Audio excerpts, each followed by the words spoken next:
ಚುಕುಬುಕು ರೈಲು ಗಾಡಿ ಅದರಲ್ಲಿ ನಾನು ಕುಳಿತುಕೊಂಡು ಆಚೆ ಈಚೆ ನೋಡುತ್ತಿದ್ದೆ.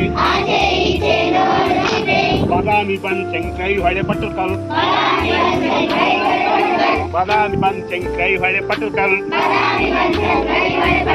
ಮಹಾಕೂಟದಲ್ಲಿ ಈಜುತ್ತಿದ್ದೆ, ಮಹಾಕೂಟದಲ್ಲಿ ಈಜುತ್ತಿದ್ದೆ.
ಗೊತ್ತಾಯ್ತಾ? ಇದು ಇಂಪಾರ್ಟೆಂಟ್.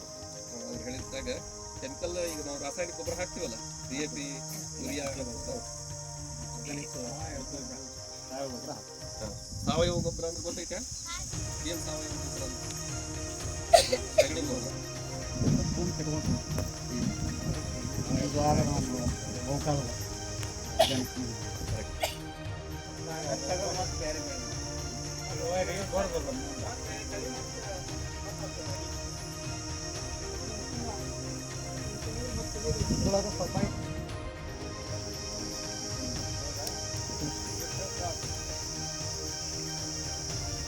ನೀರು ಯಾವ ರೀತಿ ಅದಕ್ಕೆ ಕೊಡ್ತಾರೆ ಎಲ್ಲ ರೀತಿನೂ ಮಾಹಿತಿ ಕೊಟ್ಟಾರ ಅಣ್ಣಾರ. ಹೌದಾ? ನನಗೆ ಮಾತಾಡಕ್ ಬರಂಗಿಲ್ಲ ಅಂದ್ರೂ ಅವ್ರೊಳಗಿರೋ ನಾಲೆಜ್ನ ನಾವು ಹೆಂಗೆ ಕೇಳ್ಕೊತ ಹೋಗ್ತೀವಿ ಪ್ರತಿಯೊಂದಕ್ಕೂ